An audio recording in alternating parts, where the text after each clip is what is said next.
Okay. About sa pananamit po, paano bang proper way of dressing? So of course, yung pananamit naman, mamaya discussion ni Ate Jo, yung standards natin, proper, no? According sa, halimbawa, custom ng isang parish, may iba-ibang style, ano? Pero proper siya na pagdadamit, no? Na, anyway, There is a post of the times. yung sa mga nagsisimba, proper dress code. How much more doon sa nagsiserve? Talagang mo nakakawang ka. Ano?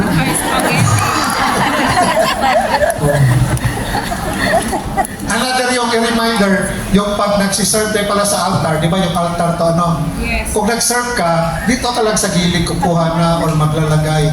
Huwag ka dito sa harap ng altar. Kasi nakafocus yung altar. Okay, so maya kung may question, isulat para matapos tayo. Let us welcome para sa mga lectors, commentators, Ate Jo Basila. I'm back. Nakalimutan kong tanungin kanina, sino dito ang mga lectors, commentators? Lectors, commentators, taas ng Wow, kamay. ang dami natin. Okay, very good, very Bago good. yan, ito pala, ito yung, kasi yun nasalig kasi yung iba dito nagsimba isang buhay, ano? Di ba may isang buhay? Yes, Father. Parang pupunta ng altar, dala-dala niya sa buhay, gano'n. Para naman bigyan natin dignity yung Word of God. Kung meron kayong lectionary, maganda yung lectionary. Pero pag naglakad ka papunta ang altar, dala-dalag sa buhay, bigyan natin kunting reverence yung Word. Kung meron tayong folder, na ipakita natin na pag naglakad na doon, hindi yung sa buhay. Yes, Father. Minsan nga diba? Tapos bubunutin pa dun sa kanyang bulsa. Tapos Tupi-tupi pa yun. tuping-tupi pa siya, oh. Tapos mali pala yun, nasa di pa. Anyway, so ito yung folder, available po to. Kung sinong interesado, doon kayo sa kay na Sister PDDM, palista lang kayo anong simbahan, yung telephone number nyo, para sila dito, may taga-annunciation dito si Tayo Kabalot. Tayo ka, o kung interesado kayo, pwede kayo magpa-order. Si Sister, i-order to sa Pilipinas. Para maganda na. Pero kung meron na kayong book dictionary, No need. so pag-akyat nyo, wala na kayong dadalhin, ano? Basta pag-akyat, wala yung makita yung, ano to? Listahan sa grocery, parang gano'n. At nor, yung halimbawa, yung may mga sambuhay na hindi na ginagamit, anong gagawin natin? Huwag yung itapon sa basurahan. Word of God yan. Di ba? So maybe every month titiponin nyo, susunogin na lang. Susunogin. At least yung usok at akyat sa taas. Huwag ilagay, huwag itapon sa hawak mo. Okay, so naintindihan. Ate Jo, ikaw na Ate Jo. Yes. Thank you, Father. Thank you po, Father. Okay. So, lectors, commentators tayo, okay? So, okay. Just to pick up, yung mga sinabi ni James about yung mga what-ifs, yung pangungumpisal, hindi lang yun applicable sa outer servers, remember? Applicable yon sa lahat sa ating liturgical ministers. Regular reception of the sacraments, importante. Okay? Hindi yung, at saka, well, anyway, we will talk about that. Yung uma-attend kayo na kayo ay naka-roster lang, pagkatapos nun, next Saturday, wala kayo, iwasan natin. Iwasan natin yon, ha? Okay, so lector commentators.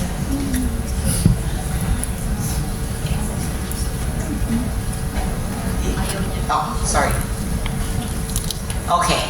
Just recently, si Pope Leo, sabi niya, he encourages formation of those, especially who proclaim the Word of God. Bakit kaya?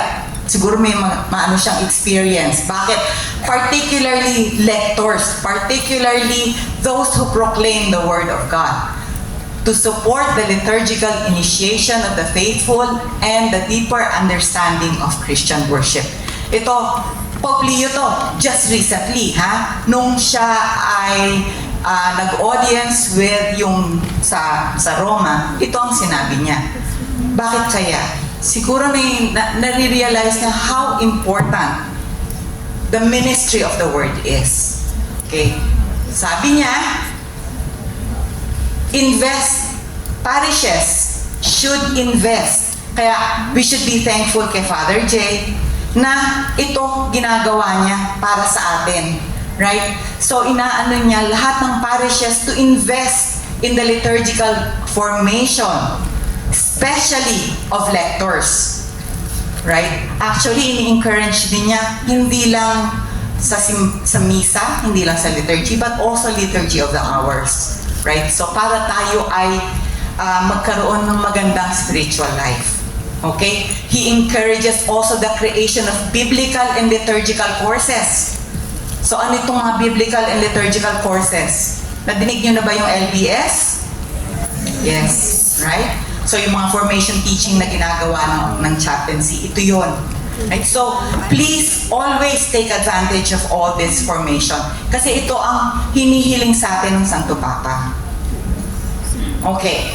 Ito pa. Referring to lectors. Sino na nga mga lectors dito? Taas ang kamay. Nako. Kayong mga lectors. Ang dami, no? Oh, ano ang sabi ng Santo Papa? And those who regularly read the scriptures. Ano ang sabi niya? Basic biblical knowledge. Oh, alam ba natin ang Bible natin? Okay. Clear diction. Okay. Kaya huwag kayong masasaktan kung kayo ay kinokorek. Okay. Ability to sing the responsorial psalm. Compose prayers of the faithful for the community. I know some of us here, ginagamit natin yung sambuhay. Pero always, paalala, yung sambuhay kasi, structured for the Philippine environment. Kaya nga, siguro, ito ang challenge natin, yung mga lectors. Matuto tayong mag-compose ng ating sariling prayers of the faithful. Siguro, pag nag-congress ang lectors, ito ang magiging isa sa activity natin. Let's hope ma-organize natin yun, no, Father Jay? So, these are very important aspects that implement liturgical reform and help the people of God grow in their path.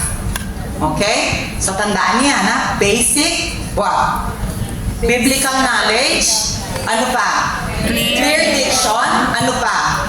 Ability to sing the responsorial psalm. Ano pa? Compose prayers faithful for the community. Very good. Okay. So, proclaiming the word with faith, clarity, and reverence. Ito ang objective ng isang lector. Were not our hearts burning within us? Kailan natin ito narinig? Look, sige, kailan?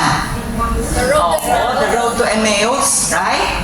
Sino sa lectors ang nai-experience ito? Were not your hearts burning within you? Pag kayo ay nagde-declare ng readings, wala na? Wala na kayong zeal? Hindi na kayo nininervyos? Ha? Nervyos. Hindi na kayo kinakabahan? Hindi na kayo excited? Were your hearts not burning? Meron ba kayong heartburn? Ha? Always. So, let us be like the disciples who have hearts burning for the Lord. Right? So, identity and mission of the lector.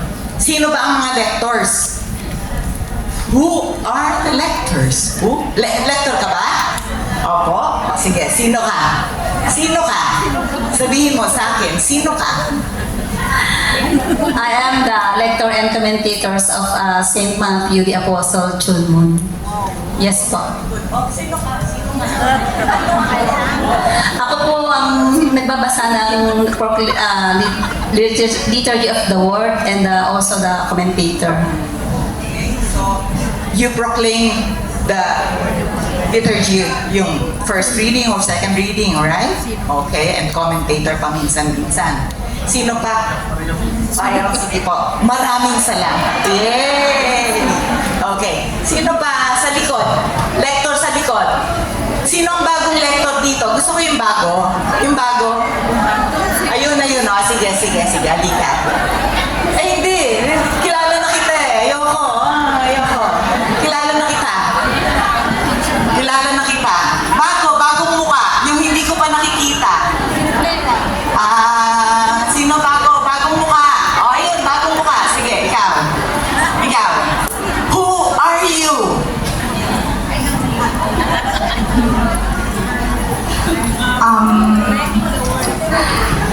Ako po, Hindi ako yung lector. because of calling. Yes, opo. Oh my God. God and Mary. So you've been called by God. So, karamihan naman ng liturgical ministers, we've all been called to serve. Right? So, ay, nakalimutan kitang bigyan ng gift. Pasensya ka na, nasa senior moment ako. Okay. So, who are? Kailangan lumapit lang ako sandali. Ayun. A lector is a minister of the word called to proclaim what? The sacred scripture, right? To whom? The people of God. So that hear, understand, and be nourished by God's living voice. Okay.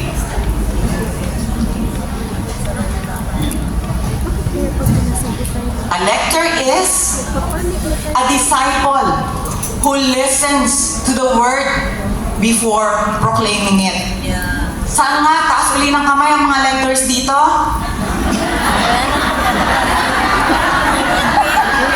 Kayo ba? Pinakikinggan niyo muna?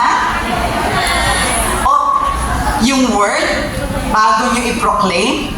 O basa na lang kayo? Katulad ng ginagawa ko sa inyo dito, basa. Ha? Pinakikinggan niyo ba? Yes. Yes? Talaga? Yes. Or dadating kayo 15 minutes, asa na nga yung reading ko? Ha? I hope kung sino man ang coordinator nyo assigns you a week ahead so that you can meditate on the word before you proclaim it. Okay? A lector is a servant who lends their voice to God. Wow! Diba? Wow! Right? Wow! So, pinahihiram natin yung boses natin sa Panginoon. So, tayo ang spokesperson ni God. Kaya, wow! Kaya nakakahiya naman kung tayo ay hindi prepared to be a spokesperson, hindi ba? A bridge between the scripture and the assembly. So ikaw ay tulay between what you are reading at yung mga nakikinig sa iyo. And a witness who believes what they proclaim. Do you? Do you? Yes. Very good. Okay. So, spiritual formation. The lector's ministry flows from, again, just like all the other ministries or liturgical ministers, baptism. Bakit? We share in God's or in Jesus's prophetic, kingly, and bigyan ng jacket yan. Oh, yan. Okay. So always through our baptism, right? And then the Holy Spirit who inspires the word and opens the heart. The liturgy where Christ speaks to his people. So when the scripture is read in the church, God himself speaks to his people. Okay? So remember that. Hindi ikaw ang nagpro-proclaim. Ikaw ang nagpro-proclaim pero hindi ikaw. God himself is speaking to the people. Okay, liturgy of the word. Remember, sabi ni Father, the liturgy is divided into two tables. The word and the Eucharist. Commentary, lectors, liturgy of the word. So anong purpose nito? Anong purpose ng liturgy of the word?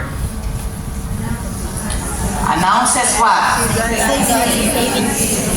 Okay. Announces God's saving deed, interprets the mystery we celebrate, calls the assembly to conversion and mission, and prepares our hearts for the Eucharist. Okay. Okay, liturgy of the word pa rin tayo. Structure, nako. Lectors, taas uli ang kamay. Favorite ko kayo ngayon. Okay. Sige, dito naman ako.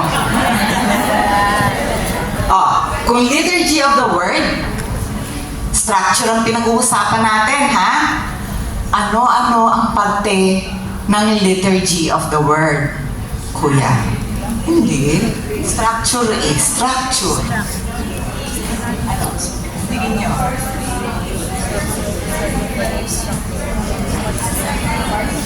First reading. Oh, very good. Okay. Na alam niyo na yan, dapat yung sunod-sunod na yan. Alam niyo na yan, ha? Responsorial psalm. Second reading. Second. Alam na nilang lahat. Wow. Gospel acclamation. Second reading, only on Sundays, right? Yes. Or solemnities. Kasi wala tayong second reading pag weekday Weekdays. mass. Yes. Gospel. Gospel acclamation pagkatapos. Gospel proclamation. Gospel pagkatapos. Homily. Homily pagkatapos. Confession prayer. Prayers of the faithful. Okay, wow, alam nila, very good.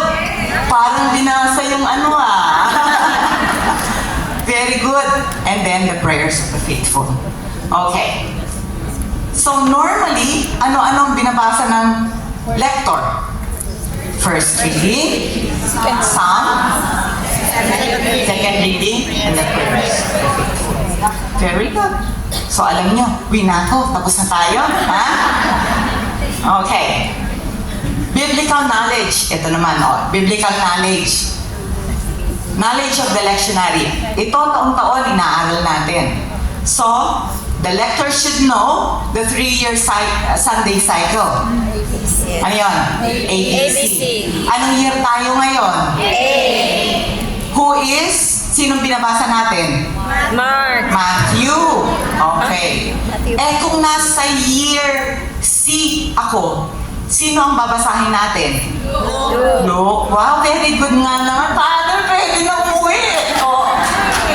Give yourselves a good, a round of applause. Very good. Very good. Okay. Nasan si John? Sa C. Ano ba? Bigla bumagsak ko. Bigla bumagsak. Kailan si John? Advent. So, solemnities and feasts. Wow, talagang alam nila. Very good. Now, so alam natin ang Sundays, weekdays, 2-year cycle. Kung 2025, ano ang binabasa natin? Book 1, Book 2? 1. Siyempre, pag tinanong ko pag 26, sasabihin nyo, Book 2, right? So, remember, odd years, Book 1. Even years, Book 2. Okay. Now, very good. Okay. Sino dito mga nag-LDS? Hindi loose bowel, ha? Oh. So, ano natin, alam natin first reading, may second reading, merong gospel, right? So, paano nagko-connect itong mga readings na to? Paano siya connected? Hindi, nothing to do with the year. So, sino nag-LDS dito? Show of hands. Oh.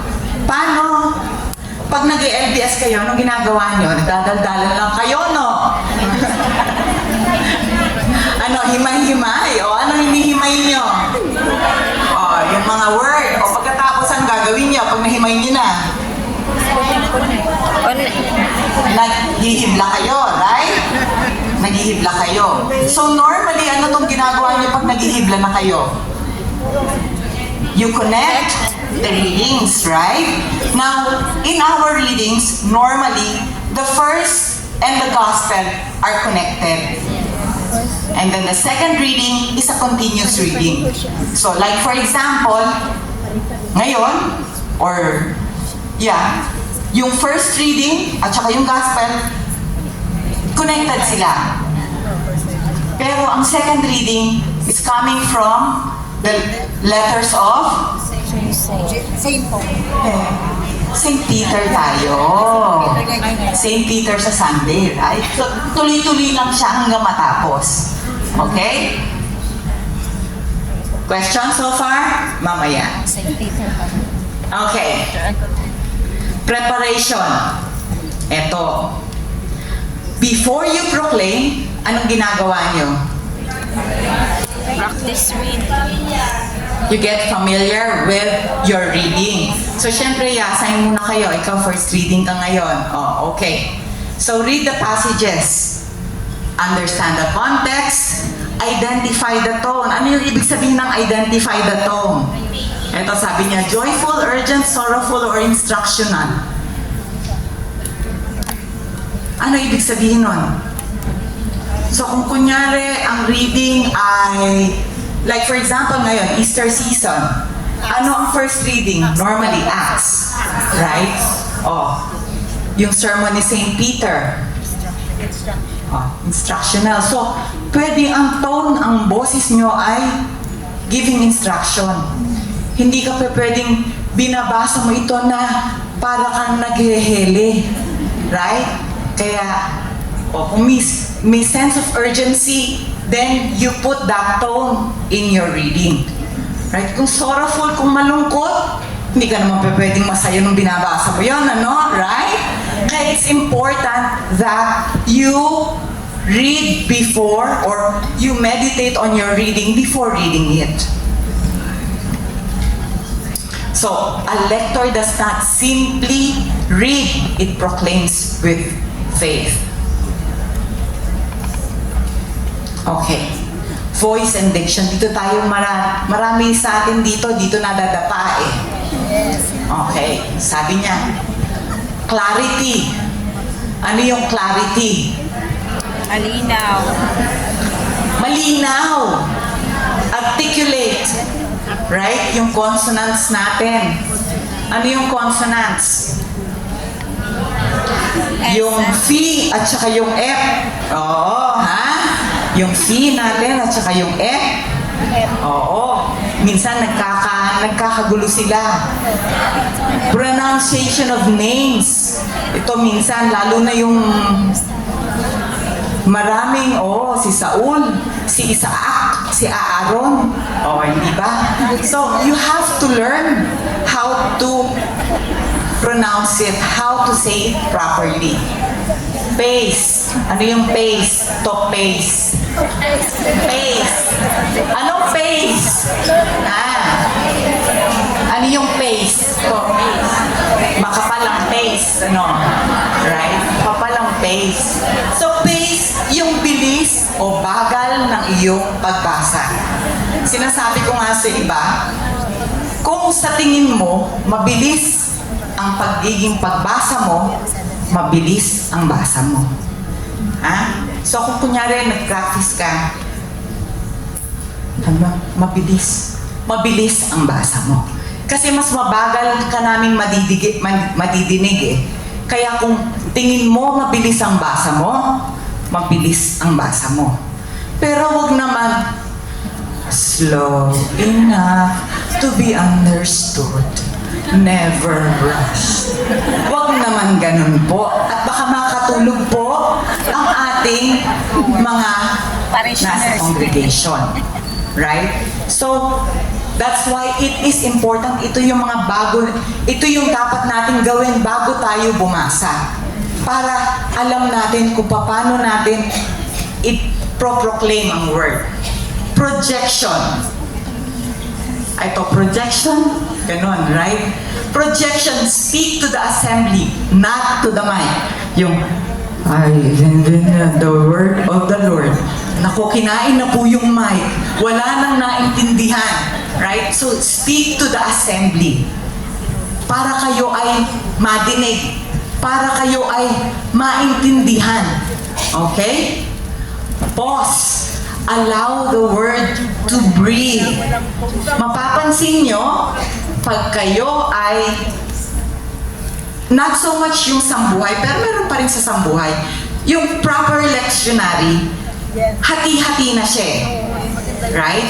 So yun yung suggested pausing sa inyo. Right? Doon kayo hihinga para maintindihan. Yung sambuhay, kaya kailangan mag-practice kayo kasi kailangan pinakikinggan nyo kasi unless you listen to it, hindi nyo ay, tama ba yun? Hindi yata tama yung dating na yun. Oh, sabihin nyo ulit. Right? Actually, may practice ako. Dito, 2 beses ko pinabasa, 2 beses maling nabasa. Okay? So, pause. Kung may nakikita kayong semicolon or comma, pause. Pag may nakita kayong period, stop. Okay? Okay. Presence and posture. Stand tall. Presentable. Right? Approach the ambo reverently. Yun nga yung sinasabi ni Father, huwag naman yung dalhin yung listahan nyo sa palengke pagkatapos ilalagdag yung ganon pagbabasa na kayo. It is nice to have a proper folder for it. Okay? Make eye contact before beginning. As I said before kasi, syempre yung iba, a reading from the book of the prophet Isaiah. Binasa na niya lahat. So, kung pwede siguro, proclamation, tingnan niyo muna yung assembly, a reading from the book of the prophet Isaiah. Tapos basa, the word of the Lord. Okay? Right? Avoid unnecessary gestures. Ano to?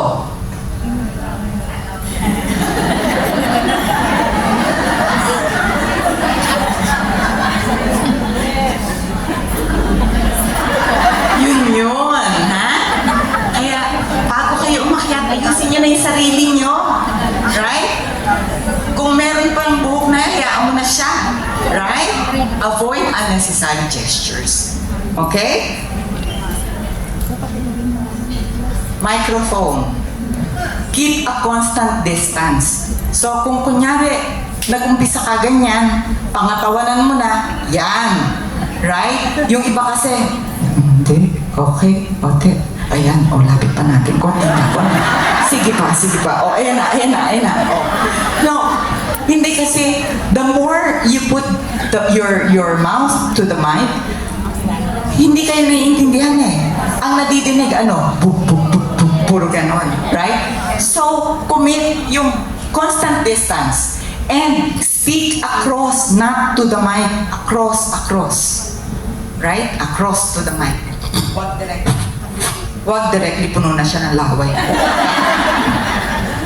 Nakakahiya. Okay, so, wag yung, kasi otherwise ang nadidinig lang ng assembly yung, right? Minsan masakit sa tenga. Okay, psalm.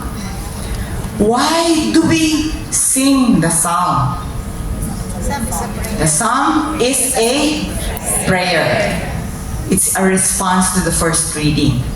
Whenever possible, it is better to sing it, not to read it. Right? Kaya nga sabi ni Pope Leo, the psalm is sung. You have, as lectors, you have to sing. I cannot sing. Ako lang yata ang Pilipinong hindi marunong kumanta. Okay? Anyway. Pero, kung hindi ito makakanta, pwede pa rin naman. Hindi naman sinabing hindi. Right? Kung ito'y kakantahin, simple tones lang. Hindi naman kinakailangang concert level, right? Simple lang. Practice intoning the response. Kung pwede, kung hindi talaga kayang kantahin, kahit yung response lang, basahin yung verses. And if you cannot sing it, anong sabi? Read it slowly or proclaim it slowly and prayerfully. Actually, ang Psalms ay tula. Right? So medyo may pagka, yung sabi nga natin kanina, tone. Ito ay may pagka sing-song. Kasi ito ay tula. Right? Kung nababasa, kung naano niyo yung mga Psalms natin, ito ay tula. Kaya read it slowly and prayerfully. Okay. Prayers of the faithful. Sino dito ang gumagawa ng sarili nilang prayers of the faithful? Ay, wala. Oh, very good. Wala na. Lahat kayo kinukuha niyo sa sambuhay? Kinukuha niyo sa sambuhay? Minsan. Sometimes. Oh, okay, very good. Very good. Sana pwedeng ko ibibigay kong assignment. Try kahit once a month. Gawin nyo until you get the hang of it and then you do it regularly na. I mean, there's nothing wrong with doing it or reading it from the sambuhay, but iba yung needs natin dito, iba yung needs nila nung sinulat ang sambuhay. Okay, so what is the purpose of the prayers of the faithful? So, we express the needs of the church, the world, suffering. So, yun, madidinig niyo for the sick, right? Those who are victims of violence, ganon. The local community, and the dead. Ito ang pinagdadasal natin. How to compose. Brief. Clear. Universal, not personal. Hindi yung inaano natin sarili, anyway, not personal and addressed to God and not the assembly. Again, yung structure, church, world, suffering, local community, then. And then you can have the personal intentions after. Okay? 10 minutes. Okay. Ano ang practical guides? Arrive 2 minutes before the start of the Mass. Pagkatapos, ano na nga bang reading ko ngayon? Right? At least 20 minutes. Then, review the readings at the ambo. Kung meron kayong lectionary, tingnan nyo kung nakabuklat na siya sa tamang page. Right? Okay. Check pronunciation of the names. Kung meron mga pangalan, i-clarify nyo na. Tanungin nyo na si Father, paano ko nga pala sasabihin ito? Oh, tanungin nyo na. Now, if in doubt, you can also refer to USCCB. Meron silang podcast to yung ano nung readings. Okay? So, ensure that the lectionary properly placed. Nandun na siya sa ambo. If not, And then, pray quietly for humility and clarity.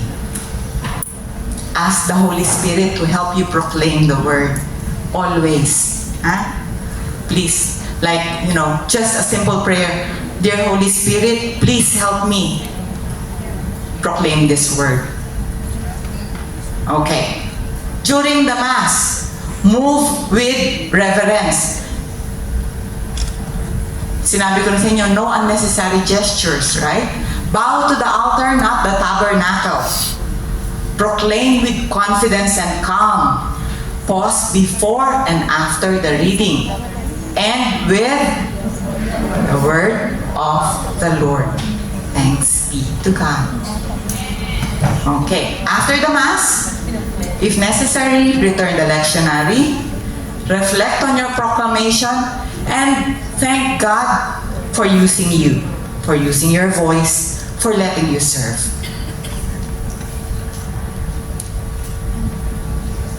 Personal prayer. Okay, eto, importante. Scripture. Read the scripture daily. Pray with it. Practice Lectio Divina. Alam niyo po ba ang Lectio Divina? What does Lectio Divina mean? Ano po ba ibig sabihin nito? More than that. Lectio. From lectionary. Anong lectio? Lectio is read. Divina is so divine reading. Ibig sabihin na Lectio Divina. So how do you do Lectio Divina? You read it first, and then that's the Lectio. Then you chew, digest the word, and then contemplate the word. So, yun ang inaano ng Lectio Divina, so that we can contemplate and meditate on the word. Attend Mass regularly. Huwag yung kung kailan lang kayo nakaschedule as lector, doon lang kayo a-attend ng Mass, ha? Be there every Sunday. Ha? And seek ongoing formation, conversion. 5 minutes. So you are encouraged to attend parish formations, LBS, participate in retreats and recollection, and practice proclamation regularly. Okay. Ano ang ating code of conduct? Reverence of the word, punctuality. Sa lahat naman ng liturgical ministers, ito importante. You have to be punctual. Ano ibig sabihin ng punctual? Arrive 15 minutes before the start of the Mass. Hindi yung on the dot.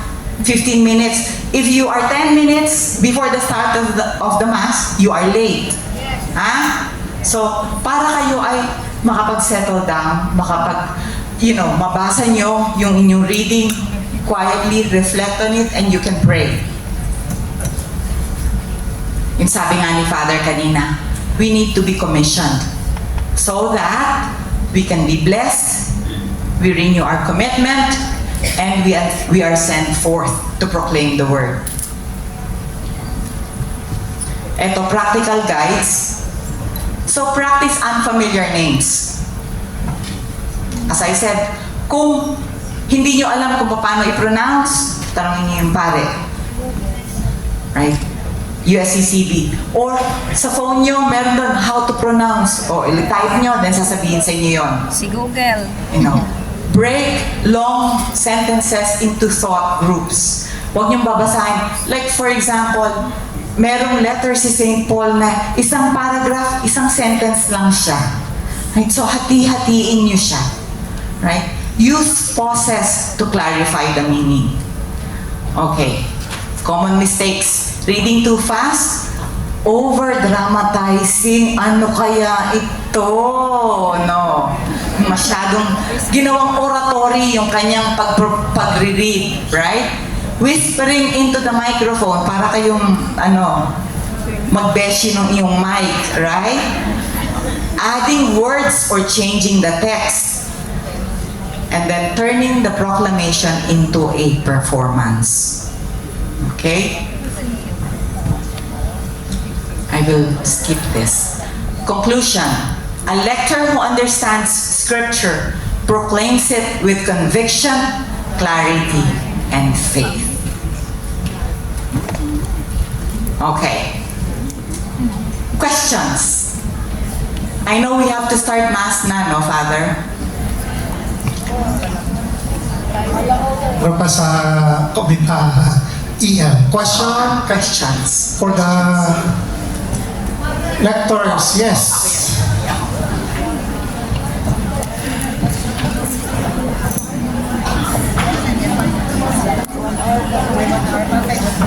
Ang question ko po, Father, sa lector, hindi na po commentator sa lector. Kung hindi po niya kayang kumanta sa psalm, na hindi siya ready sa song, kasi meron po akong na-attendahan na mass po na siya na po ang nag-reading, siya po kumanta, tapos and the end po yung kanta niya is sumasayat. Parang eroplano po na gumaganon. Nakikita ko po yung mga ibang mass goer po na instead po na solemn po yung ano nila, yung pagsimba nila, napapailing na lang sila and then napapayoko, nagtitinginan po. Ano po ba yung pagdating po sa lector na yun, dapat po ba siyang kumanta or mag-reading na lang po siya? Yun po ang ask ko. Ano Ate Jo? Ako kasi siguro yung sinasabi niya, Father, sumasayad daw eh. Ako yun. So normally, that's why, sabi natin Jo kanina, pag hindi kayo pwede basahin kaysa kakanta. Pero kung merong pakumanta, then i-assign sa iba. Okay? So, that's why ito yung question din na sino ba yung pwedeng mag-salmo? Kasi yung salmo, part yan sa lector, hindi sa choir yan. Kasi ang nagawa sa ito, choir ka. Hindi. Dapat, kung gusto niyang kakanta, mag-lector, kakantahin niya, i-commission siya part. At the same time, choir siya, pero sabi nga, dun sa canon law, kung mag-word of God, i-commission siya as lector. Yes. So hindi lang siya choir. Ibig sabihin na, choir, mag-rotate tayo ha, rotate. Ikaw ngayon mag-sing, next time ikaw ngayon. Kasi part yan sa lector. Kasi si Brother Benedict, expert yan sa liturgy. Ito po si Brother Benedict. Okay. Father, meron po akong question. Kasi po kami mga commentator sa El Shaddai, binabasa pa po namin yung introduction ng first reading and second reading. Needed pa po ba namin basahin yun o hindi na? Pwede naman hindi, pero mas maganda rin na basahin para to prepare habang naglalakad yung magbabasa. Yung iba kasi na-waste yung time. Habang naglalakad, basahin nyo na. Yung iba pagdating sa buwasahin pa kasi take times yun.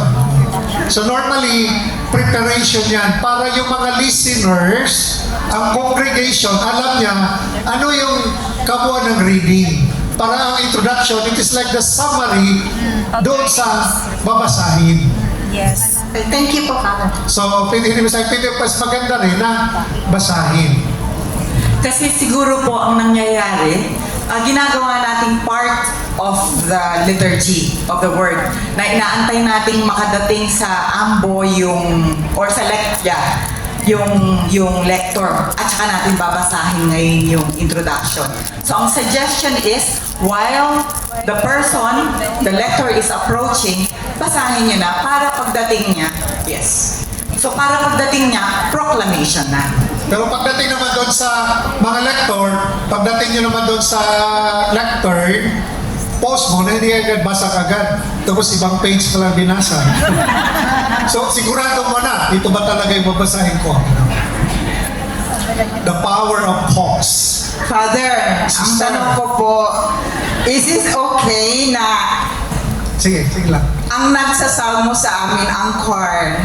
Yun ang sinabi ko kanina na normally, ang proclamation of the word belongs to the pero sabi niyo, Father, sabi ko kung pwede naman yun, pero dapat i-commission siya na maging lector siya. So dalawang role niya, choir siya, at nag-proclaim.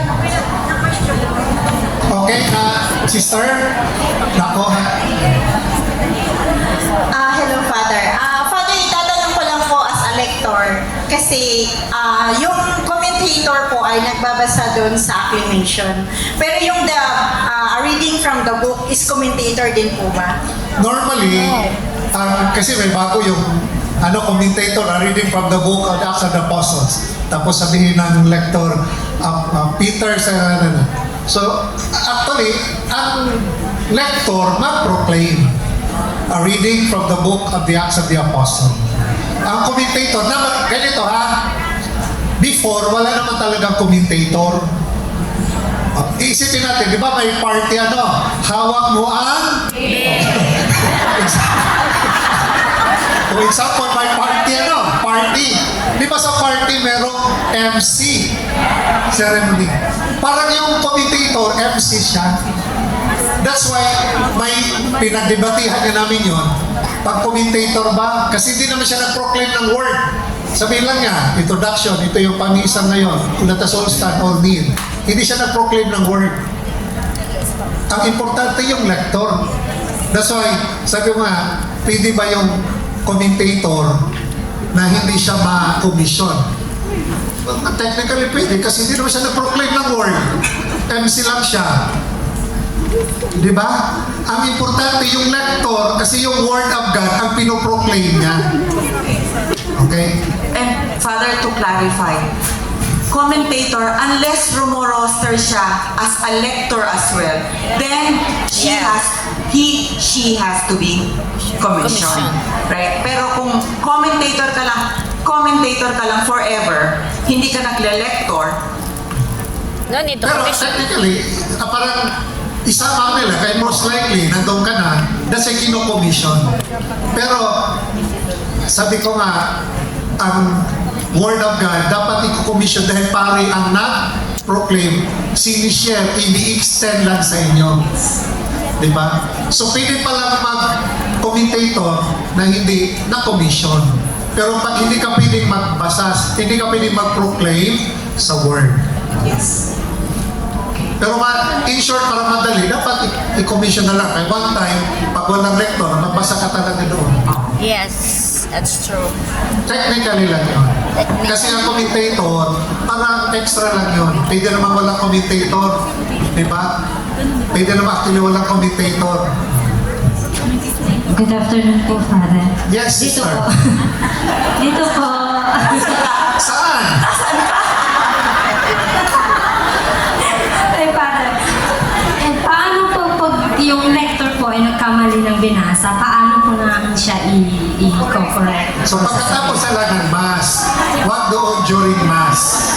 Ipo-correct. So ipo-correct. Yung nabasa mo, mali yun. But not during Mass. Kasi once we're in the Mass, wala na. It's the work of the congregation na yun. Lalo na pag nagsiserve, huwag i-correct doon sa Mass. Pero kung urgent, importante talaga, halimbawa, ang server, natutulog na siya. Gigisingin mo. Okay. Salamat po.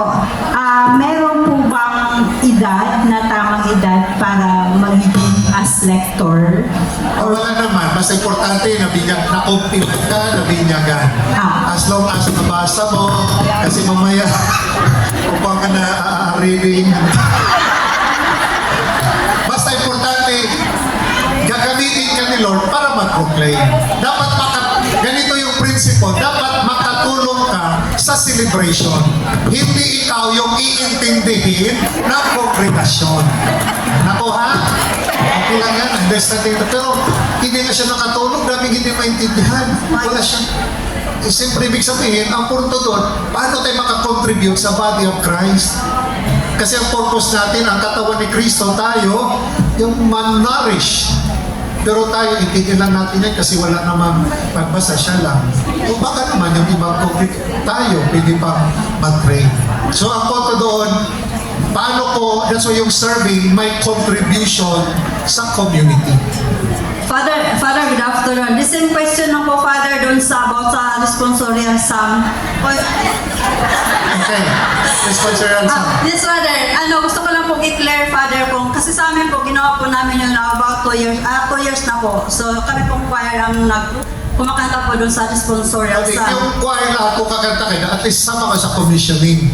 So, Kasi normally, yun ang, di ba, ang ministry of the word belongs sa Liturgy. Father, ang tanong ko po, paano po yung commission? Di ko po kasi masyadong naintindihan po. Yung parish priest magko-commission sa inyo. Ibig sabihin, may liturgy niya, I commission you to be the ministry of rector.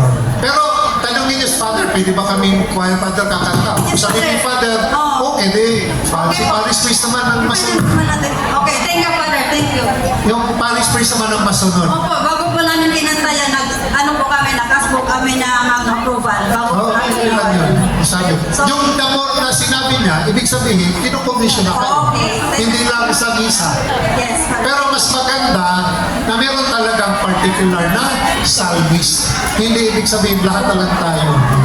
At least kung meron lang 5, 6. Para yun ang spirituality nila. Thank you po. Thank you.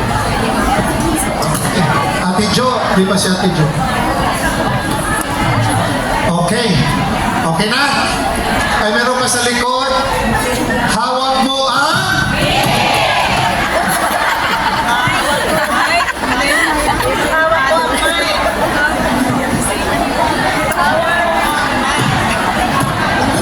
Good afternoon po, Father. May tanong po ako, Father, about sa commentator. Di ba, after ng Mass, si lector, si priest, ano na siya, mag-professional arts pa o paalis. Kasama ba talaga si commentator? Kasi sa amin, minsan, hindi nakasama si commentator, yung kasama with the lectors. Ano po ba dapat? Well, technically, dapat kasama din siya sa last, although sa introduction hindi. Pero, depende rin sa setup ng simbahan. Halimbawa, nahirapan siya pagpunta doon, nakalinya, parang awkward naman. So, okay na rin yun, nakuha. Pero kung possible, pwede sasama. Pero depende nga sa architecture design sa simbahan. Good afternoon, Father. Hawak ko ang mic. Sige, hama ko, Mike. Father, ang question ko po, since na-touch po natin yung about sa gesture. So, ang question ko po about sa hand gesture. Harap sa congregation during the Our Father prayer. Is there a proper hand gesture for the... Kasi yung iba nakaganon, yung iba nasa bulsa. Iba na kaganyan. Iba na... Okay. Thank you po. Sasagutin natin, James. Sagutin natin, Joe. Orange posture during the Our Father. Well, technically, Regarding that, sige, kinig po muna tayo. Traditionally po kasi, yung Our Father, ginagaya po natin yung posture ng pare. Ang tawag po doon, yung sinabi ni Tita Jo, na orange posture. Yung nakaganon. Pero, I don't know if nabasa niyo po one time, Cardinal Advincula of Manila said, regardless naka-raise yung hands or naka-praying position tayo, it is the act of prayer ng tao. So somehow, we accept. So, ibig sabihin, pwede ganyan, pwede na ganyan. Huwag lang ganun. Huwag lang ganyan. Hawak mo. Mahirap naman yun. okay. Last, Ito, sa commentator, di ba after sa final prayer, may announcement. Ano? Right up, kung regular yan sa simbahan, mag-announce ka na. Huwag mo nang hintayin yung pare. Nag-iba, hinintay pa yung pare, titingin-tingin. Kasi regular naman yan. Kasi pag walang announcement, ilang seconds lang, walang sasabihin. Alam ng Padre, didiretso na, the Lord be with you. Father, Son, the Holy Spirit. Excuse me, Father, announcement. Alam naman na karamihan, right after final prayer, kung may announcement, pasok agad ang commentator, huwag tingin-tingin ng Padre, duty nyo na yan. Pag walang sasabihin in 3 seconds, ibig sabihin, walang announcement, pasok ang Padre. At tapos, papagaling, bakit hindi na-announce? Bakit? Hawak ko ang Okay. Last question. Hi, good afternoon, Father. May tanong po ako. Pwede bang mag-lector ang may libin sa Pinas tapos hindi pa po kasal? Ano? Ano? Hindi ka po kasal. Hindi pwede yun. Dapat, yan ang sinabi kanina, bago papasok sa misyon, dapat mag-unahin ang yung relation, yung marriage. So hindi pwede lector, mag-serve, hindi ka pwede mag-communion, di ba? So, magpasakal muna. Magpakasal muna bago mag-serve. Unang serve, family muna. Okay. Just like yung sabi na ano niyo yung sinabi ni Brother James about yung mga what ifs, right? That is applicable hindi lang sa altar servers, sa lahat ng liturgical ministers. So kung meron kayong irregular marriage, right? I-consider niyo muna. Sabi nga ni Father, think about yung kung kailangan. Okay, so halimbawa naman, naghiwalay na kayo, wala namang magawa, pwede mag-serve. Kasi wala na kayo. Pero pag kasal si Bibi, dapat tanggapin yung sacramental marriage. Okay? Okay? Okay. By the way, yung sa lector commentator, kung sinong interesado yung commentator's guide, may ginawa ko sa community, guide lang. Hindi naman ibig sabihin na yun ang standard, yun ang dapat. Guide lang para makatulong sa atin. If you're interested, sabihin mo lang sa likod, yung mga volunteers, sulat yung pangalan, tapos yung suking tindahan. Pangalan, tapos yung telephone number. Gcash number. Telephone number, para gagawa kami yung guide lang, halimbawa na sa mass, let us all stand, kailan nyo sasabihin, or our mass presider, yung mga simpleng text, kung natatakot kayo, kung wala kayong guide, meron actually yung mga weekdays dito meron silang guide. Kung interesado kayo, sulat yung pangalan. Meron, yung lahat ba dito nakakuha ng booklet? Kasi kung wala, sino walang booklet?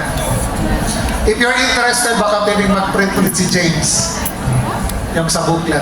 At sa kung altar servers, hindi ko lang nadala yung Congress last year, meron pa po yung altar servers na booklet. Okay? Mamaya yung question. Tuloy muna natin to. Okay? So yung Eucharistic ministers. Taas ang kamay ng Eucharistic ministers. Ay, konti lang sila. Okay? So, first, again, i-commission dahil kayo nagdi-distribute sa body of Christ. Body of Christ. Ito muna yung practical muna, yung practical na lang kasi wala na tayong time. Okay. So, familiarity din ng mga vessels gamit natin sa mass. Nandun yung sa libro yung mga vessels, yung purificator, at pag recommended lang, hindi naman kailangan. Pag nagbibigay kayo ng communion or especially doon sa blood, dapat meron tayong purificator. Alam niyo yung purificator? Alam niyo purificator. No? Kasi sometimes yung iba, ayaw ng kamay, di ba, by mouth, hindi, sometimes talaga yung sa lips yung daliri, dapat meron kang pampunas. Or sometimes yung iba nahuhulog, yung mga yung hose, sacred hose, dapat punasan mo. Tandaan yun ang role. Hinto ka. Ipakita mo na sagrado yung nahulog. You have to punitin, you have to pick it up. Okay? Tapos punasan mo. So, ngayon, pwede mo ilagay ito sa gilid. Hindi naman siya naapakan. Kung naapakan siya, kukunin, itatabi muna. Pero after the Mass, i-dissolve. At kung sa sacristy, meron kayong particular na lababo doon, only for the sacred vessels, doon siya ipuhulog. So, kuha ng tubig, tutunawin, mag-pray. Ngayon, pag wala, punta ibalik doon sa lupa, sa garden. Ibig sabihin, return to God. Ganon din sinabi ko kanina, di ba, sa buhay, hindi siya iba sa basura susunugin. So so ganon din sa lector. Or of course inform, Father, may nahulog, Father, tapos naapakan na, Father. Inform. Sabi ng pare, alam mo bang gawin yan? Kung alam mong gawin, yun na.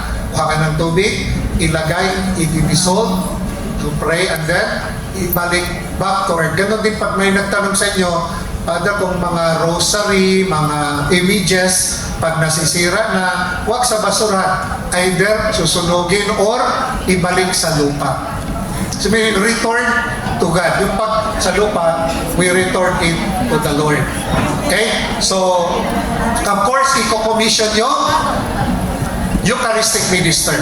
Halimbawa, sa isang parish, na-commission ka. Sa isang parish, St. Edward's, doon ka na-commission.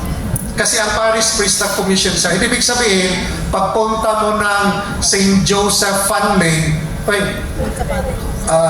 Eucharistic minister ako. Hindi ka na-commission doon. Saan ka na-commission? Sa parish mo. Ibig sabihin, territorial, doon ka mag-serve.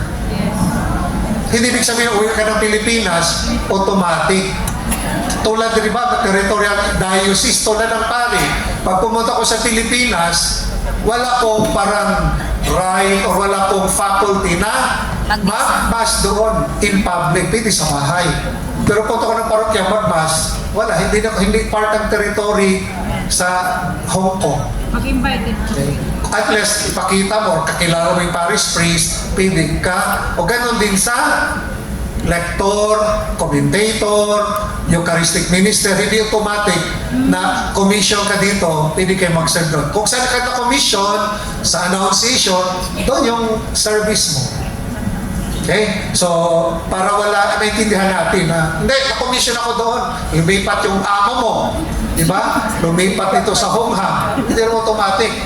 Okay? Kasi ang pari na-commission, kung sinong parish priest, siyang mag-commission sa'yo. Diba? Kanino yung trabaho ng distribution ng bread, ng body? Sa pari.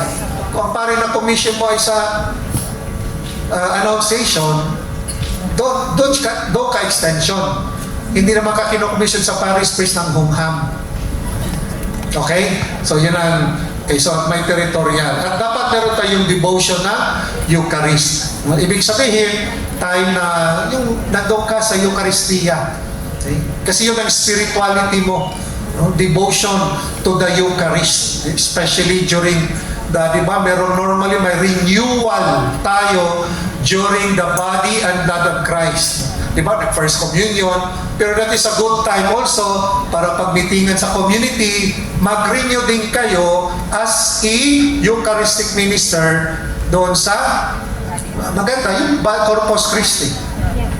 Ito naman other things, pero mas maganda. Very meaningful kasi yung Corpus Christi, kasi the body and blood of Christ. And proper attire.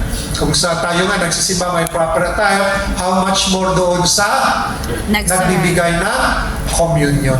So tiwasan din natin, pag we are Eucharistic minister, yung mapansin tayo, dapat ang mapansin ng Panginoon.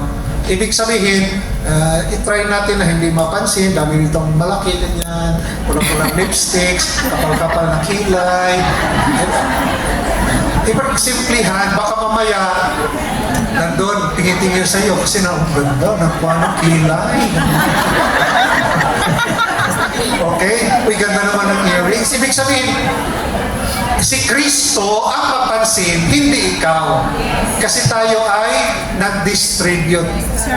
At yung iba tayo naman, turuan natin yung ating mga parishioner na pareho lang.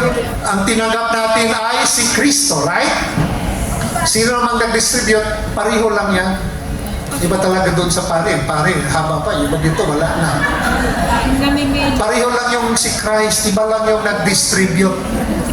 Iba-iba lang yung distributor. But the same. So, i-respect natin as a body of Christ. Okay? So, devotion and attire and no self-communion. Diba? Nag-communion. At ang nagsilpare kasi nag-preside, kumakain siya. Pero pag the body of Christ, Eucharistic minister ako, body of Christ. Ang pagkatapos, wala. Kuha ko kakain. Pwede ba yun? Yun ay no self-communion. Dapat, sabi mo sa isang Eucharistic minister, pupunta ka, kukuha ka. Hindi big sa buhok lang doon. Hindi pwede yun. Ha? So yun, no self-communion. And be observant also. Maging observant tayo. No? Na sometimes yung iba, hindi pala Katoliko, naglilinya. Alam mo pag the body of Christ, pag wala may sagot, alam mo na yun. Baka hindi ito binyagan, baka dinala lang ito, may kaibigan, tapos sumunod, akala niya, so wag mong bigyan. Or sigurado, are you Catholic? Pag hindi sumagot, hindi Katoliko yan. So yung mga bata, hindi ka sigurado na hindi pa, kasi may mga nag-first communion, liit pa. Pag hindi, body of Christ, hindi sumagot, nag-first communion ka na. Pag hindi sumagot, huwag mong bigyan. Ngayon, pag mag-complain, alam ba, later, complain, Father, bakit na binigyan? Kasi hindi ko alam na parang, hindi ko sigurado. At trabaho ko to protect the dignity, the sacredness sa Eucharist. O Katoliko ako, hintay, kuha ka doon sa tabernacle, the body of Christ. Huwag ka na magtampo. Para sigurado, bigyan naman siya, tulad na nangyari doon sa St. Joseph. Hindi ko sigurado, lumapit siya. Pagkatapos na, mas binigyan. Kasi Katoliko para siya. Sometimes, mag-decide ka. Okay? Kasi ang EM, kayo yung protector to preserve the sacredness, the dignity ng Eucharist. Kung magreklamo niya, bigyan later on. And, di ba, nag-commission tayo, at ito na yung pwede natin ma-apply yung synodality ng simbahan. Di ba, naalala yung synodality? Kalimutan na, di ba? Participation, mission, community, di ba? Yung synodal church. Yung, di ba, yung EM, nagbibigay ka ng communion. Ano? Why not try us also the parish priest para ma-apply yung synodality? Father, kasi may mga kababayan tayo. Diba, sa Chunwan, anong malapit na hospital doon? Yung, ha? Yanchay. Alam ba, may Filipino Catholic Father. This is for us as EM na pupunta sa hospital. Of course, may guide naman na ng prayer to distribute communion. Kasi one way na rin yan, kasi ang trabaho natin kasi sa simbahan lang distribute. Baka to practice being a Sunday, ang pare, busy naman pag Sunday, baka pwede, kausapin niyo yung pare niyo, i-suggest niyo na one way din yan to care ng ating kababayan. Kasi ang pumupunta doon, wala ng Katoliko, doon sila na-convert. Kasi pumunta iba na. Tapos, mayroon silang karamdaman, wala malang bumisita, na taga-simbahan, may ibang taga-simbahan, doon siya natatouch, binisita, na lumipat na sa kabila. So, one way din yan, as a synodal church, no, Father, is it okay, give us, okay say Father, to allow us, kung merong parishioner tayo na Filipino, I'm sure you're busy pag Sunday, are we allowed to give communion pag Sunday? So para sa ma-feel them, imagine that kung gagawin natin yan sa simbahan, feel nila, hindi lang sila they feel belong. Kasi yung nandun sila sa hospital, pinuntahan yun. Okay? So, trabaho ng Eucharistic ministry yun. Distribute communion of the sick. Of course, again, may format yan, may prayer. Okay? So you can ask, no? Yung ating parish priest, kung I'm sure they will allow that, no? So ang duties ng EM, distribution ng Eucharist in the Holy Mass, at yung sinabi ko kanina, yung communion na to the sick, doon sa hospital. Kung may kakilala din kayo pero may training yon, hindi naman automatic i-train. Hindi mamaya kung saan mo nilagay, kasi sagrado yon. May training yon. Okay. So, and also, yung ating liturgical preparation na yung normally kayo mag-prepare although altar servers, but maganda rin yung i-check palagi rin yung preparation before Mass. No? Dalawang kuwan. Paglilinis ng vessels, may mga community dito, double species bread and wine. Although others, yung iba, pagkatapos ng chalice, meron sa side, sila yung naglilinis doon. Sila inanong yung sa cup, nilinis sila yung prayer. Tanda natin, dapat yung mga particles, yung mga sobra, dapat walang ilalagay doon, malinis. Okay? So, pag lilinisin yung communion cup. Okay? And also, yung ating mandate, no? That's why it's appointed mandatum. Appointed yan, the parish priest, and also yung sa bishop. And faith and maturity. Dapat yung ating, yung sinasabi dito, a sense of awe for the Eucharist and good moral character. At yung preparation, yung training as Eucharistic ministers. Okay? So, may iba-iba kasi sana merong standard tayo. No? Kasi iba may church na yung ministerial band ginagamit din sa lector. Di ba? Alam mo yung ministerial band? Yung sa Eucharistic minister. May magsimba yung minister band, iba sa kanila, ang lector nagsuot. Pero again, depending sa parish, pero mas maganda na meron tayo sana parang standard na ma-identify sino yung Eucharistic minister, sino yung lector. Okay. So I'm sure may mga communities na gumagamit na rin yung ministerial band, yung Eucharistic minister. Maganda rin ito ma-identify. So iba rin yung proclaimer, yung lector. So ito nga, di ba? Yung Eucharist, yung ibang church nakalagay dito, Eucharist, yung isa naman, yung altar server, yung iba, yung word, yung Bible. Okay. Lapit na. Kasi may question? Question, Eucharistic ministers? Itanong mo kay Tonto. Okay, Eucharistic ministers. Ayan, yan.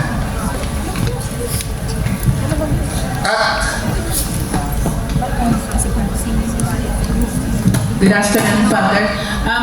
Ask ko lang po, Father, since na-observe ko kasi before yung mag-receive ng communion, dapat po ba nagbabaw siya and then after niya mag-receive ng communion, pupunta sa wine, tapos magbabaw siya ulit doon and then magsa-sign of the cross. Which one is the proper way, Father?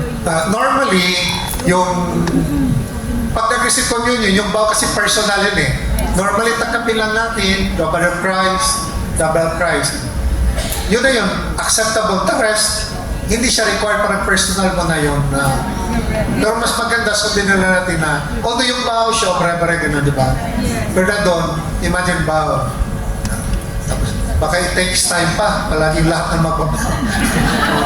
Pero yung wala namang sinabi doon sa instruction, baka may additional si James, na important yung show of reverence, lalo pagtanggap mo, at pag Eucharistic minister, pag walang wine, dapat makita mo na i-consume niya. Huwag hindi bawal yan dalhin sa upuan. Pag nakita mo na sa upuan, puntahan mo, sister. That's why kung may altar server sa gilid, ang altar server pupuntahan, you consume that. Dapat, pag binigay the body of Christ, i-consume. So yung bow, personal na yun. Ang sinabi lang doon, tanggapin mo, doon ka na upo, mag-pray. Sa pag-upuan sa prayer. If I may add po, Father, siguro as an act of reverence, we bow, pero do not bow pag kayo na po yung will be the one receiving the communion. So bow, pag mayroong tao in front of you, then you bow. Huwag po yung magbibigay, baka mamaya umumpog pa kayo dun sa siborium ng pare. Diba? And the same thing with dipping in the blood of Christ, not in front of it before kayong mag-dip, magbabaw. And also, no need for us to do the sign of the cross. Parang it's too it's overly religious. Kasi we already receive the totality of Christ within us. He's already in us. So that's the perfect time for us to talk to Him in prayer pagkaupo natin. At saka yung iba, again, personal, iba tinanggap, body of Christ. Itataas. Wala na yun. The mere fact, tinanggap mo si Kristo, siya na yun. Hindi na yun yung picture doon or yung rebulto. Siya na yun. Di ba? Para bang, yun na, hindi na siya wala na. Or else, pinakita mo, ano ba mas importante? Hinawakan mo yung rebulto. Ano mas importante? Di, kahit ka na doon. Kahit ka din, babaw ka na lang doon. Kasi si Christ na yun. So, once na, again, iba kasi yung ginawa nila. Oh. As in, mas makapangyarihan yun kaysa hinawakan mo.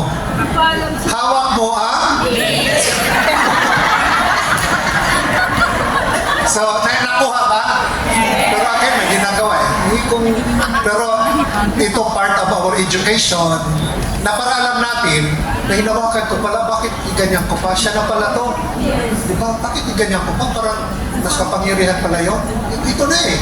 Presence, body, siya na. So dito na, Lord. So, babalik sa upuan, mag-pray. Yeah. Or bakit? Father, here. Yes. Meron po akong question regarding po sa communion na tapos na po yung communion, umakyat yung father, tapos may humabol para mag-receive ng communion, umakyat sa altar. Okay lang po ba yun? Or it's not, Dapat doon sa baba. sa baba? Kasi nakatayo siya, tapos yung Eucharistic ministers, siya na yung magbibigay. Kung may mga Eucharistic ministers. So hindi siya pwedeng maghabol para mag-receive? Hindi, the mere fact na tatayo siya, tapos that's why maging observant din yung Eucharistic ministers, kung baka bibigyan siya. So that's why ang Eucharistic minister, trabaho natin, hindi lang mag-distribute, but be sensitive also para may order. Imagine that kung lahat na lang pupunta doon. Okay, Father. Yes. Ano pong gagawin? Kasi experience ko talaga yun, na nagbigay ako ng Eucharist, tapos hindi nag-amen yung nag-receive. Tapos ang ginawa ko, hindi siya nag-amen, so sabi ko naman, amen. Sabi ko na, ako na lang, siya ang nag-receive, pero ako ang nag-amen. Tama ba yun, Father? Kasi nga, hindi siya nag-amen, Father, body of Christ. Supposedly, mag-response talaga siya ng amen. Correct. Hindi siya nag-amen, Father. So, in my heart, sabi ko, amen. Gano'n na lang ako, Father. So that's why, Is correct. yung sinabi ko, that's correct din yun. Sabi ko kanina, are you Catholic? Ngayon, so, pag maraming pangyayari, you tell the priest, Father, maraming ganito, pwede ba ito i-announce natin, Father? Kasi yun nga, trabaho natin yan. Uy, Father, notice namin, may 5, hindi mag-amen. Baka maganda, sabihin natin sa commentator, during communion, pag sinabi ng Padre, the body of Christ, Amen. Pag hindi sumagot, walang body.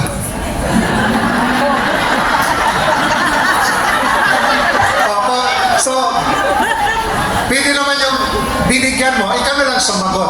Ako, ganun din. Pag may nagbigay, Amen. Para mas... Kasi na-train nga tayo, that's why meron tayong first communion, tinitrain tayo para alam natin sino yung tinatanggap natin. That's why ang body of Christ, ibig sabihin, I agree. Amen. Okay. St. Mary's. Father, yung itatanong ko kasi pagka nagbibigay kami ng communion, may usherette sa tabi namin na may hawak na purificator. And then pag kami na-drop na wine, usherette ang nagpupunas, okay na po ba yun? Pwede na yun ang usherette para siya magpupunas doon. Ganun din po pag kami nahulog na.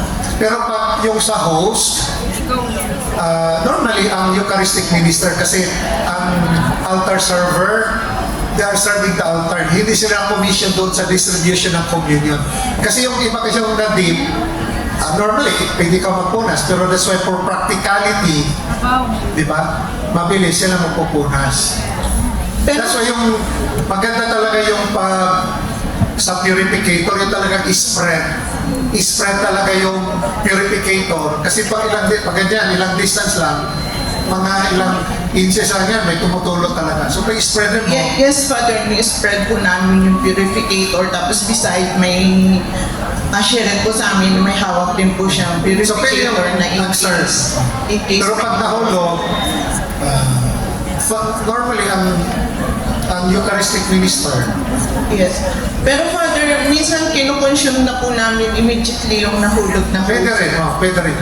Kasi kung hindi naman po madumi, then Yes. i-consume So pag nahulog, pwede i-consume as long as hindi napakan, eatable pa siya, pwede yun. Thank you, Father. Okay? So sa likod, si Rosie, ayan, ito pa. Good afternoon, Father.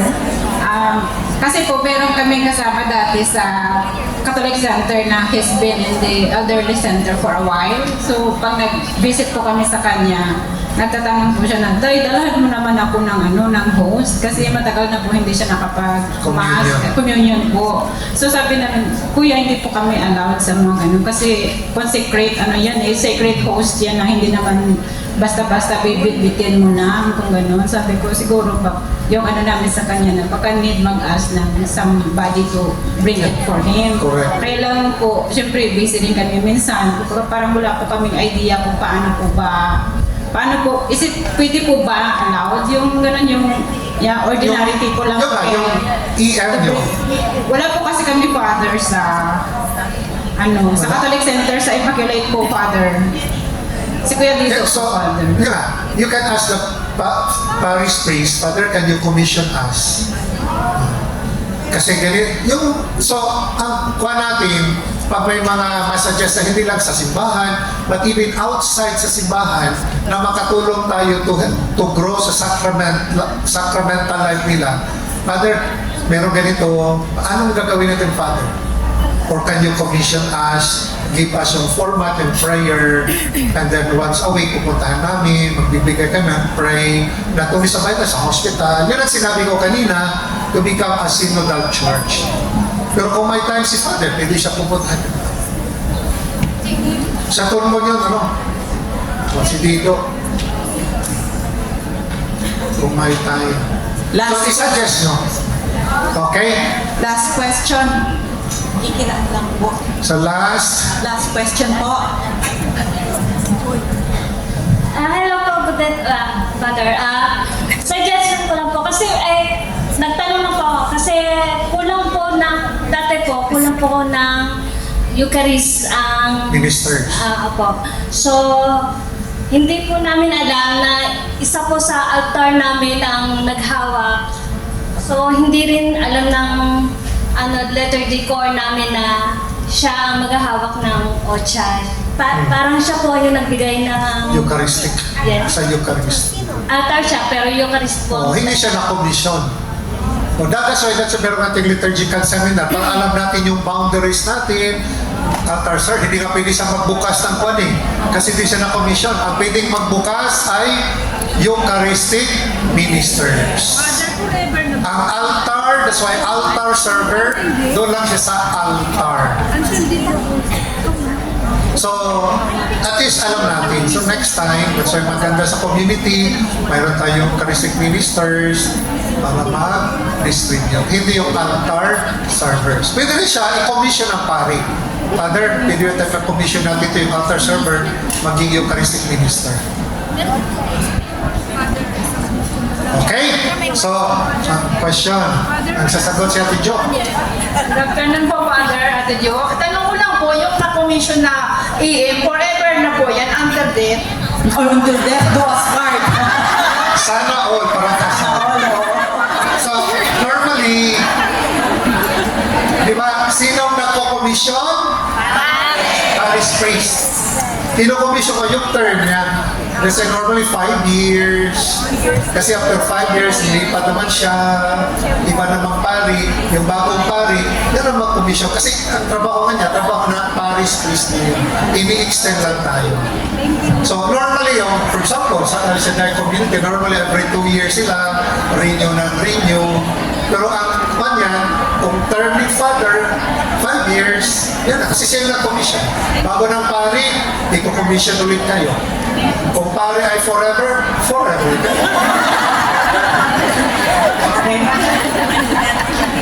Ilang cover tapos na kasi paano din kami sa Star Blessing pag every 2 years yata may commission din kami. Thank you. Sir commissioning. Okay, wala na. Para mag-prepare sa mass. Sige, para sulitin natin to.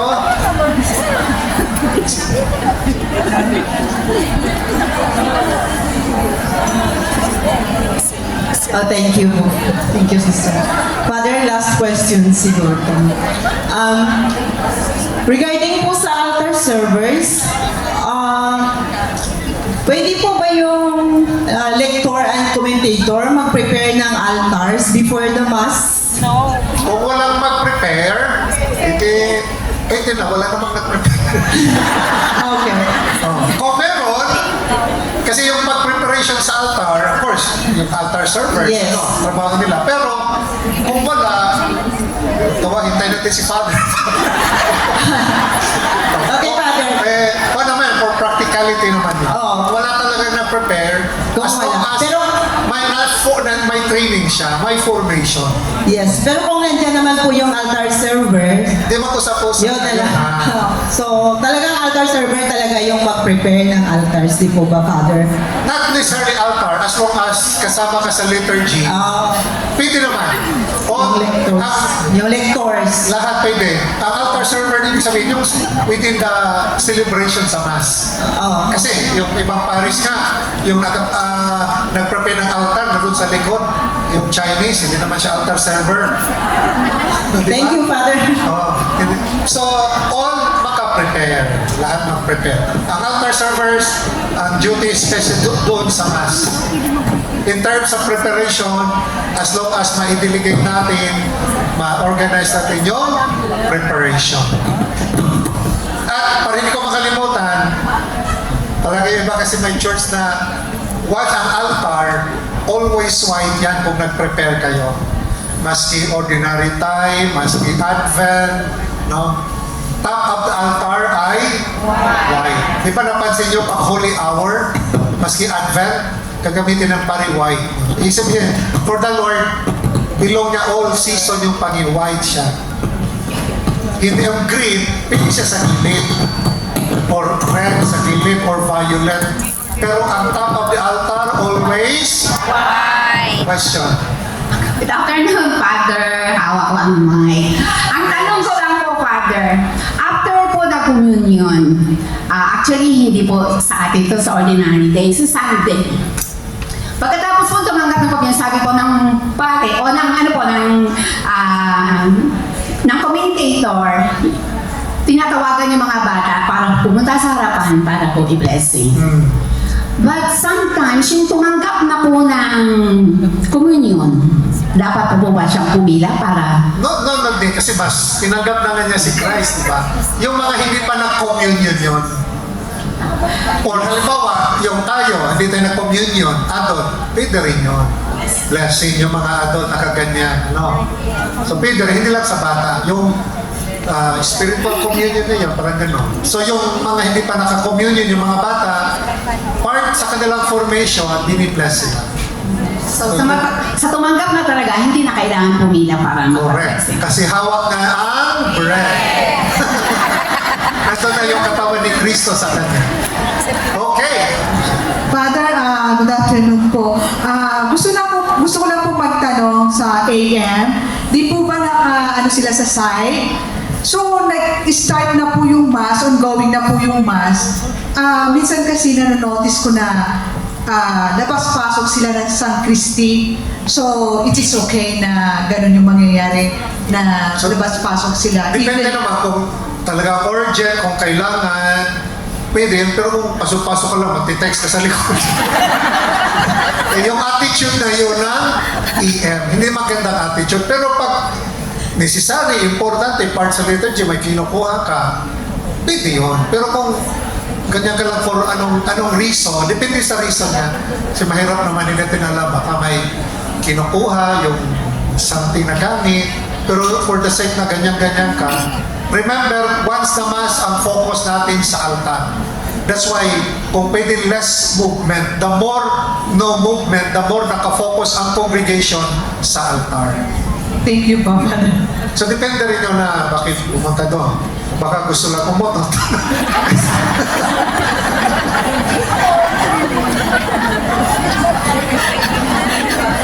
Father, good afternoon po. Good afternoon po, Father. Yes. It is okay lang po, Father, na yung isang parishioner po, tumanggap po siya ng body of Christ. And then tumanggap po siya pero hindi po siya nag-dip sa wine. It's okay lang ba yun? Pwede rin yun. Okay ba? Tumanggap. Hindi not necessarily. That's why yung EM, talagang tanda nyo, pag tumanggap siya, pwede rin yan. Ngayon yung iba, kinain na, sinuko, nakita yung wine. Wow!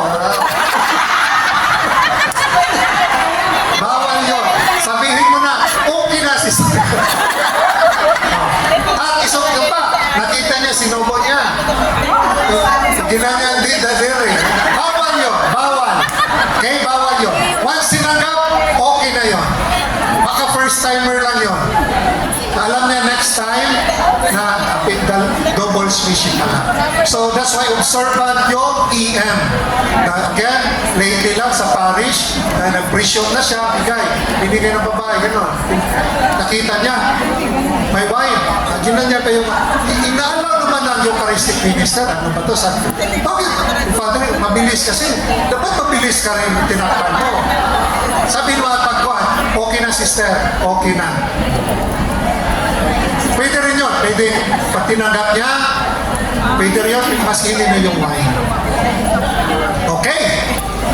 Okay, last na talaga to. And then, ready na, basta sa introduction. Good afternoon, everyone. Father, as altar server, meron kami kasing member na how many times ko na siyang nireprimand about the late attitude na sometimes 5 minutes before or minsan nagbabasa na ng mga petition and then yung nakahabol na siya sa oras niya and then one time hindi ko talaga siya pinag-serve dahil we have the rules that 10 to 15 minutes at least. So it happens like not once but always sa schedule niya. So as their leader, parang hindi ko na rin alam kung paano ko siya kausapin about that one. So ano ba talagang gagawin ko? Hindi, tama naman yun. Kasi I'm sure at the beginning, di ba, nag-meeting tayo. Altar servers, dapat 15 minutes na dito na. Pag malate, 100 servers. Alam na niya yun. So, may isa na maintindihan din niya na hindi naman na, kasi number one, ang pinaka-number one service natin, yung ating prayer, yung ating presence, panalangin. Secondary na lang yung nagsiserve. That's why pag nag-serve ba tayo, ino-offer yung isip natin, yung puso natin. Pag nag-serve tayo, hindi ka nakafocus sa sarili mo. Focus ka na doon kay Lord. Kasi pag nandun ka, nagsiserve ka, nakafocus ka sa sarili mo, nawala si Lord sa space sa buhay mo. Okay? So yung service natin, nilimot mo na yung sarili mo. That's why to be on before 15 minutes, nilimot mo na yung sarili mo. Yun ang contribution natin sa misa, yung inuna mo yung celebration. Na maski malate ka, kung nalate pa lang na. Pero yung iba naman, halimbawa, yung community talaga maliliit.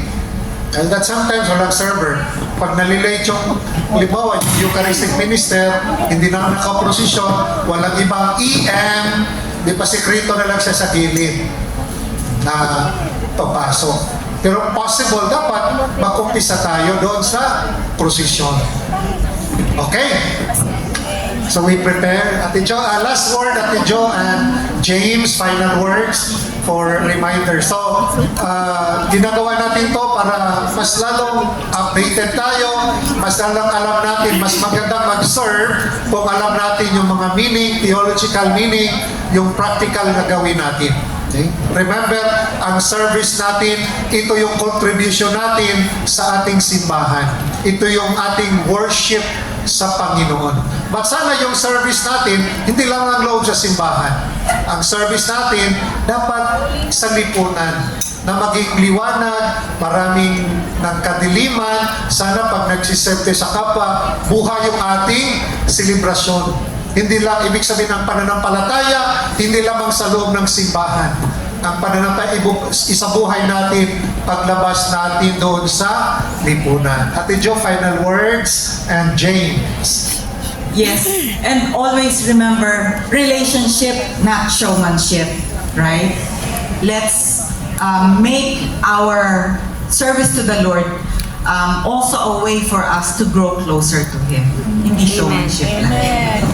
And also, allow yourself to grow and take criticisms kasi it will make you a better liturgical minister.